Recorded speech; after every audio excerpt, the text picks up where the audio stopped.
Friends, आज हम start करेंगे सेलुलर अडेप्टेशंस। ये कंटिन्यू पार्ट है सेल इंजरी का। फर्स्ट पार्ट में हमने सेल इंजरी और उसके टाइप्स, कॉजेज़ वो सब देखा था। आज हम देखेंगे सेलुलर अडेप्टेशंस। ये बहुत ही इंपॉर्टेंट, बहुत सेलुलर अडेप्टेशन बहुत इंपॉर्टेंट टॉपिक है। Viva point of view and your university exam point of view बहुत ज़्यादा इंपॉर्टेंट है, तो इसको ध्यान से समझिएगा।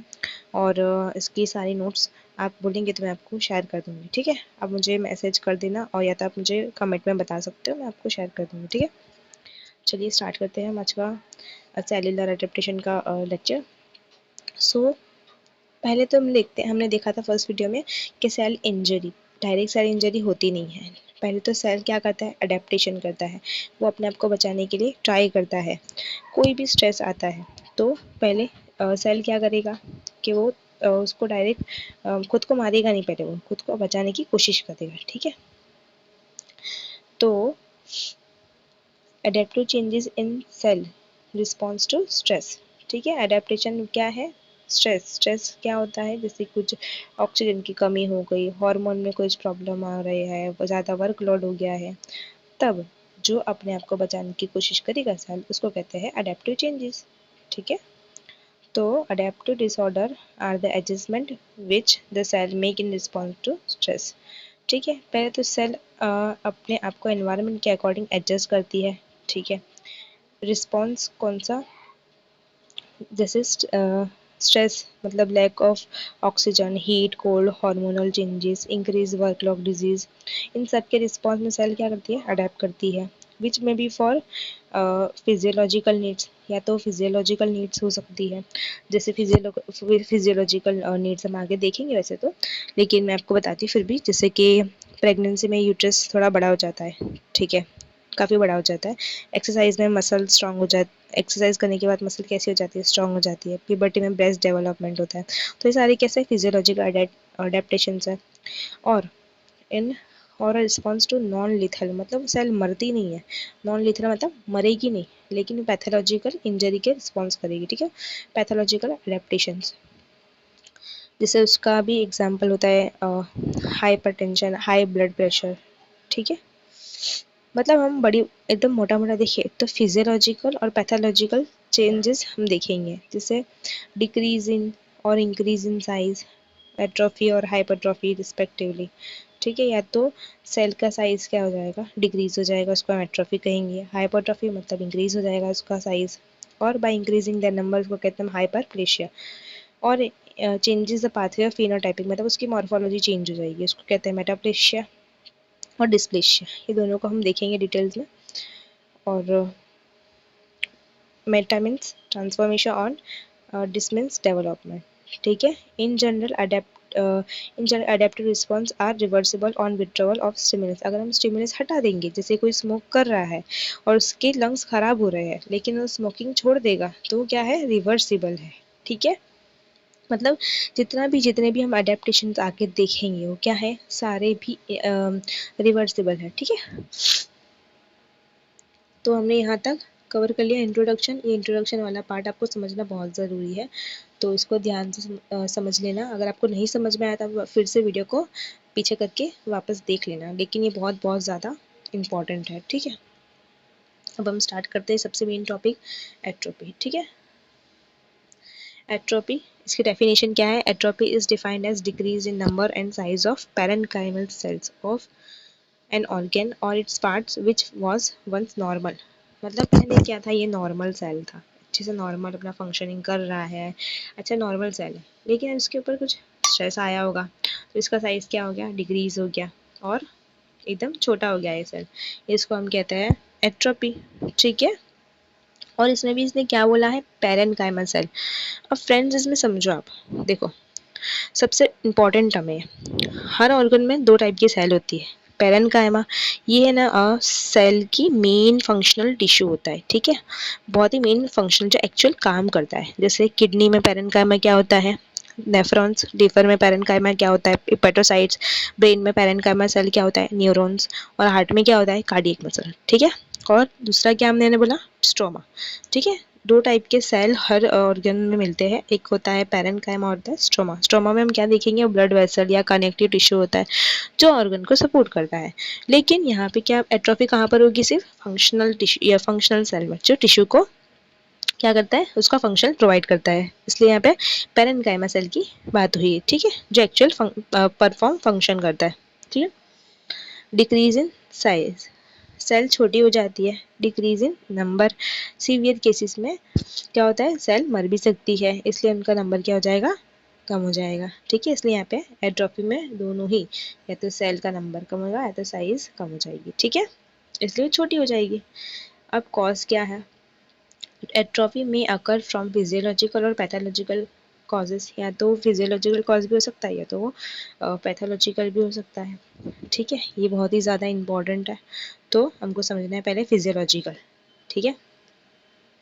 तो physiological atrophy, atrophy is a normal process of ageing in some tissues. अब एट्रोफी क्या है, कुछ टिश्यूज में बहुत ही कॉमन होती है और ये ज़रूरी भी होती है, ठीक है, which could be due to loss of endocrine stimulation और आर्टेरियोस्क्लेरोसिस। अब ये हार्मोनल चेंजेस या हार्मोन के स्टिमुलेशन की वजह से भी ऐसा होता है, या तो आर्टरीज में जो ब्लड है वो जमा हो जाता है, इसलिए आर्टेरियोस्क्लेरोसिस की वजह से भी एट्रोफी होती है, क्योंकि वहाँ पर परफेक्टली वहाँ पे ऑक्सीजन या ब्लड सप्लाई नहीं मिल पाएगा, ठीक है। अब इसके एग्जाम्पल देखते हैं, बहुत इंपॉर्टेंट है। पहला है atrophy of lymphoid tissue with age. अब कितने हमारी बॉडी में लिम्फॉइड टिश्यू होते हैं जो विथ एज के साथ उनकी एट्रोफी हो जाती है, ठीक है। Atrophy of thymus in adult, thymus gland adult age में श्रिंक हो जाता है। फिर atrophy of gonads after menopause, मतलब जो ओवरीज होती है वो श्रिंक हो जाती है हमारे पीरियड्स बंद होने के बाद। जो गर्ल्स में नॉर्मली मेनोपॉज अगर अटेंड हो जाता है वुमेंस में, तो उसके बाद क्या होगा, ओवरीज का इतना फंक्शन नहीं रहेगा, तो क्या हो जाएगी, वो श्रिंक हो जाएगी, ठीक है। Atrophy of brain with ageing, age में ज़्यादा एज के साथ क्या होता है, एट्रोफी ऑफ ब्रेन होता है। Osteoporosis with reduction in size and size of bony tuber के लिए ड्यू टू एजिंग। अब एजिंग की वजह से हम नहीं बोलते कि जो ओल्ड एज के पीपल्स होते हैं उनकी बोन कैसी हो जाती है, वीक हो जाती है, क्यों, क्योंकि एट्रोफी हो जाती है वहाँ पर, ठीक है। अब नेक्स्ट देखते हैं पैथोलॉजिकल एट्रोफी। अब फ्रेंड्स ये बहुत ज़्यादा इंपॉर्टेंट है, तो इसको हमको समझना पड़ेगा कि पैथोलॉजिकल एट्रोफी काफ़ी टाइप की होती है और उसके कॉजेज़ ये सब हम देखते हैं, ठीक है। अभी आगे पैथोलॉजिकल एट्रोफी, अब डिजीज़ की वजह से जो एट्रोफी होती है उसको हम कहते हैं पैथोलॉजिकल एट्रोफी। उसमें पहला आता है स्टारवेशन एट्रोफी। स्टारवेशन मतलब क्या है ना, उसमें खा नहीं रहे, भूखमरी की कंडीशन है, फूड कंजप्शन नहीं होगा, तो अगर फूड ही नहीं मिलेगा तो हमारी बॉडी एनर्जी कैसे प्रोड्यूस करेगी, सेल को खाना कैसे मिलेगा, ठीक है। तो ये बहुत ही इंपॉर्टेंट है।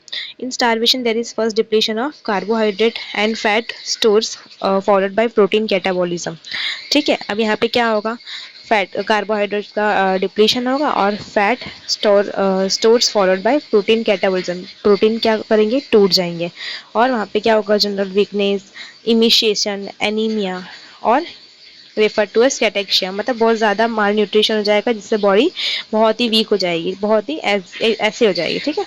सीन इन कैंसर और सीवियरली इल पेशेंट्स, हमको ये बहुत ज़्यादा इल पेशेंट्स होते हैं या कैंसर के पेशेंट होते हैं उसमें हमको ये सब कंडीशन देखने मिलती है। इस्कीमिया मतलब gradual diminish of blood supply, जो हमने पहले भी देखा था, ब्लड सप्लाई ही नहीं मिलेगी जिससे आर्टरी क्या हो जाएगी, आर्टेरियोस्क्लेरोसिस हो जाएगी, और इससे क्या हो जाएगा, श्रिंकेज ऑफ ऑर्गन, हमारा ऑर्गन तक अगर ब्लड ही नहीं पहुंचेगा तो उससे क्या होगा, ऑर्गन का ब्लड नहीं मिलेगा, न्यूट्रिशन की कमी होगी, सेल श्रिंक होने लगता है, ऑर्गन छोटा हो जाएगा, ठीक है। जैसे एथेरोस्क्लेरोसिस की वजह से किडनी श्रिंक हो जाएगी, सेरेब्रल एथेरोस्क्लेरोसिस की वजह से ब्रेन में एट्रोफी हो जाएगी, ठीक है। ये सारे इसके कॉज थे। अब नेक्स्ट देखते हैं डिसयूज एस्ट्रोफी, मतलब इसमें हम prolong diminished functional activity is associated with disuse atrophy of organ, हम इसमें ऑर्गन का या जो भी पार्ट है उसका यूज़ ही नहीं कर रहे हैं, ठीक है। हमने जब किसी ऑर्गन या मसल को लंबे समय तक यूज़ नहीं होता है तो उसका सेल उसके सेल को लगता है कि एनर्जी की ज़रूरत नहीं है, ऐसे सेल अपने साइज़ को छोटा कर लेता है और ऑर्गन पतला हो जाता है, छोटा हो जाता है, ठीक है। मसल यूज़ नहीं हुई, प्रोटीन सिंथेसिस नहीं हुआ, प्रोटीन का ब्रेकडाउन बढ़ गया, मसल का साइज़ क्या हो गया, छोटा हो गया और मसल वेस्टिंग हो गई, ठीक है। इसका एग्जाम्पल है wasting of muscles of limb immobilised in cast, किसी को फ्रैक्चर हुआ, डॉक्टर ने प्लास्टर कर दिया, ठीक है। अब 2-3 महीने तक पेशेंट ने हाथ पैर यूज़ नहीं किया, तो क्या हो जाएगा, मसल पतली हो जाएगी, स्ट्रेंथ कम हो जाएगी और डिसयूज एट्रोफी हो जाएगा, ठीक है। और सेकेंड एग्जाम्पल है atrophy of pancreas in obstruction of pancreatic drug. अब पेनक्रियास डाइजेस्टिव जूस बनाता है, अगर पेनक्रियाटिक डग ब्लॉक हो जाए तो जूस बाहर नहीं निकल पाएगा, ठीक है। पेनक्रियास फंक्शन करना कम हो जाएगा, धीरे धीरे पेनक्रियास क्या हो जाएगा, श्रिंक हो जाएगा। अब नेक्स्ट आता है न्यूरोपैथिक एट्रोफी। अब इसमें क्या हो जाएगा, interruption in nerve supply leads to wasting of muscles, जैसे poliomyelitis, motor neuron disease, nerve section, ठीक है। अब हर मसल का मतलब क्या होगा, हर मसल को काम करने के लिए ब्रेन से नर्व सिग्नल चाहिए, अगर नर्व कट हो जाए तो डैमेज हो जाएगा, मसल को सिग्नल नहीं मिलेगा, मसल का यूज़ बंद हो जाएगा, मसल श्रिंक हो जाएगा, न्यूरोपैथिक एट्रोफी। फर्स्ट एग्जांपल हमने क्या देखा, पोलियो वायरस स्पाइनल कॉर्ड के मोटर न्यूरॉन को डैमेज करता है, मसल को नर्व सप्लाई बंद हो जाएगा, मसल पतली हो जाएगी, मोटर न्यूरॉन धीरे धीरे डिस्ट्रॉय हो जाएगी, मसल को सिग्नल नहीं मिलेगा, मसल वेस्टिंग होगी। नर्व सेक्शन, एक्सीडेंट में नर्व क्या हो जाएगी, कट हो जाएगी, मसल को सिग्नल नहीं मिलेगा और मसल श्रिंक हो जाएगी। ये था न्यूरोपैथिक एट्रोफी। अब नेक्स्ट देखते हैं एंडोक्राइन एट्रोफी। अब एंडोक्राइन एट्रोफी में हम क्या देखेंगे, loss of endocrine regulatory mechanism result in reduce metabolic activity of tissue and hence atrophy. अब इसमें क्या होगा, एंडोक्राइन मतलब जो हार्मोन जो ऑर्गन को चाहिए वो नहीं मिलेगा, तो वहाँ पे क्या हो जाएगा, एट्रोफी हो जाएगा। Reduce metabolic activity of tissue and hence atrophy. Hypopituitarism मतलब सारे पिट्यूटरी के हार्मोन मिलेंगे, जो थायराइड, एड्रिनल ग्लैंड, गोनैड्स, ठीक है। Hypothyroidism, atrophy of skin and appendages, ठीक है। ये हम देखते हैं थोड़ा सा। हार्मोन सेल को ग्रो करने के लिए और फंक्शन करने के लिए चाहिए होते हैं, अगर हार्मोन कम बनने लगे तो टिश्यू की मेटाबॉलिज्म कम हो जाएगी, सेल श्रिंक होने लगेगा, एट्रोफी हो जाएगी। पिट्यूटरी ग्लैंड को हमने क्या बोला, मास्टर ग्लैंड, ये थायराइड ग्लैंड और गोनेड को कंट्रोल करता है, अगर पिट्यूटरी हार्मोन कम हो जाएगी तो thyroid, adrenal gland, gonad inactive हो जाएगी, उससे साइज कम हो जाएगी और एंडोक्राइन एट्रोफी देखने मिलेगा। हाइपरथायरॉयडिज्म, थायराइड कम बनेगा, स्किन मेटाबॉलिज्म स्लो हो जाएगा, स्किन और उसके appendages, hair follicles, sweat glands पतले हो जाएंगे, ड्राई हो जाएंगे, ठीक है। अब नेक्स्ट है प्रेशर एट्रोफी। अगर प्रोलॉन्ग प्रेशर है, कोई ट्यूमर है, सिस्ट है या एन्यूरिज्म है, उसकी वजह से कंप्रेशन हो रहा है, तो वहाँ पे हो जाएगा एट्रोफी। इसका एग्जांपल है best erosion of spinal cord by tumour. Spinal cord के अंदर अगर ट्यूमर हो गया तो वहाँ पे क्या होगा, इरोजन होगा, वहाँ पे घिसेगा वो, तो वहाँ पे क्या होगा, प्रेशर बनेगा, ठीक है। अगर कोई ट्यूमर या सिस ऑर्गन लंबे समय तक प्रेशर डाले तो ब्लड सप्लाई कम हो जाएगी, सेल को ऑक्सीजन या न्यूट्रिएंट्स कम मिलेगा, सेल श्रिंक होने लगेगा और प्रेशर एट्रोफी हो जाएगी, ठीक है। नर्व रूट के पास ट्यूमर है और ट्यूमर स्पाइन पर प्रेशर डालता है तो बोन धीरे धीरे घिसने लगेगी। फिर है मेनिंजियोमा, ये एक बिनाइन ब्रेन ट्यूमर है जहाँ पे मेनिंजेस जो होती है हमारे ब्रेन की, जो ब्रेन की कवरिंग होती है, वहाँ पे ये ट्यूमर बन जाता है और ये स्कल बोन पर प्रेशर डालता है, वहाँ पे बोन इरोजन होता है और एट्रोफी हो जाती है। इरोजन ऑफ स्कल ये देख लिया हमने, और erosion of sternum by aneurysm of aorta. अब आयोटा में एन्यूरिज्म बन गया जिससे स्टर्नम पर प्रेशर आया, अब वहाँ पे क्या होगा, बोन इरोजन और एट्रोफी। फिर एक होता है एडियोपैथिक एट्रोफी। अब इसमें हमको कॉज पता नहीं होता कि ऐसा क्यों हुआ, अननोन कॉज, कभी कभार किसी ऑर्गन में एट्रोफी हो जाती है लेकिन टेस्ट करने के बाद भी एग्जैक्ट कॉज पता नहीं चलता, इससे क्या होगा, आइडियोपैथिक इडियोपैथी। पहला एग्जांपल है मायोपैथीज, कुछ मसल डिजीज में मसल वेस्टिंग होती है लेकिन एग्जैक्ट कॉज क्लियर नहीं होता, ठीक है।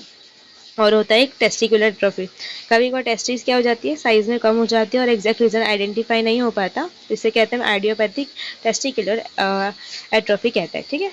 अब नेक्स्ट हम देखते हैं हाइपरट्रॉफी। हाइपरट्रॉफी का मतलब होता है increase in size of parenchymal cells resulting in enlargement of organ tissue without any change in number of cells. मतलब इसमें क्या होगा, सिर्फ एनलार्जमेंट ऑफ ऑर्गन या टिश्यू होगा, क्योंकि increase in size of parenchymal cells, जो फंक्शनल सेल होते हैं उसके अंदर क्या होगा, इंक्रीज इन साइज, ठीक है, विदाउट एनी चेंज। अब यहाँ पे नंबर चेंज नहीं हो रहा है लेकिन साइज क्या हो रही है, इसमें बढ़ रही है, ठीक है। इसका कॉज है या तो फिजियोलॉजिकल या तो पैथोलॉजिकल, या तो फंक्शनल डिमांड बढ़ गई या तो हार्मोनल स्टिमुलेशन ज़्यादा मिल गया, और कुछ नॉन डिवाइडिंग सेल्स जैसे हमारे नर्वस सिस्टम के न्यूरॉन्स हो गए, हार्ट सेल हो गई, ऐसे जो सेल जो डिवाइड नहीं करते हैं उसके अंदर क्या होगा, हाइपरट्रॉफी ही देखने मिलेगी ज़्यादातर हमको। वहाँ पर हमको ये नहीं देखने मिलेगा कि सेल के नंबर बढ़ गया। ठीक है, यहाँ पर ज़्यादातर हमको क्या देखने मिलेगा, हाइपरट्रॉफी। ठीक है। Physiological hypertrophy, it occurs due to increase in functional demand or by hormonal stimulation. Enlargement, example है enlargement of uterus in pregnancy। ठीक है, फिजियोलॉजिकल का ये बेस्ट एग्जाम्पल है और ये हाइपरप्लेशिया में भी काउंट होता है। ठीक है, पहला हमने क्या देखा, एनलार्जमेंट ऑफ यूट्रस, और दूसरा क्या देखा हमने, बस ये की ही इम्पोर्टेंट है। लेकिन एनलार्जमेंट जो हमने देखा उसमें हमने क्या देखा, ये दोनों में आता है, हाइपरट्रॉफी में भी और हाइपरप्लेशिया में भी। ठीक है, पैथोलॉजिकल क्या है, कार्डियक मसल्स में occur number of cardiovascular disease in hypertension. अब इसमें क्या होगा, हाइपरट्रॉफी और कार्डियक मसल कि हाइपर सिस्टमिक हाइपरटेंशन में क्या होता है, वहाँ पर वर्कलोड ज़्यादा हो जाता है और जो हार्ट की जो मसल्स है वो कैसे थोड़ी मोटी हो जाती है, उनको काम ज़्यादा करना पड़ता है, इसलिए हमको क्या देखने मिलता है, cardiac hypertrophy. Hypertrophy of smooth muscle in cardiac एस्प्लेशिया, ईसोफेगस में हमको देखने मिलता है कि वहाँ की जो मसल है ज़्यादा स्वेल हो गई, ज़्यादा बड़ी हो गई है। ठीक है, इसकी वजह से वहाँ पे हमको हाइपरट्रॉफी देखने मिलती है। हाइपरट्रॉफी ऑफ स्केलेटन मसल, जैसे एथलीट्स और लेबर जो ज़्यादा काम करते हैं। ठीक है, कंपनसेटरी हाइपरट्रॉफी मतलब किसी काम को पूरा करने के लिए। It may occur in organ when contralateral organ is remove, जैसे following nephrectomy on one side, या तो जैसे हम लीवर में हम देखते हैं कि थोड़ा सा पार्ट अगर ख़राब हो गया तो हम लीवर का जो पार्ट निकाल देंगे, तो क्या करेगा लीवर अपने आप को हाइपरट्रॉफी करके, या तो वो अपना साइज इंक्रीज कर देगा जिससे उसकी डिमांड पूरी हो जाए, या तो नेफ्रेक्टोमी, अगर हम एक साइड की किडनी रिमूव कर ले तो जो दूसरी साइड की किडनी है वो अपना साइज इंक्रीज करके उस काम को अच्छे से कर लेगी। ठीक है, अपने आप को हमेशा अपनी बॉडी क्या करेगी, उस चीज़ से अडेप्ट करने के लिए ये सारी चीज़ें करेगी। ठीक है, अब अडेप्टिव चेंजेस कैसे होते हैं, रिवर्सिबल होते हैं, अगर हम उसके अंदर स्टिमुलस हटा देंगे तो ये भी रिवर्सिबल है सारे अडेप्टिव चेंजेस। ठीक है, okay friends, thank you so much.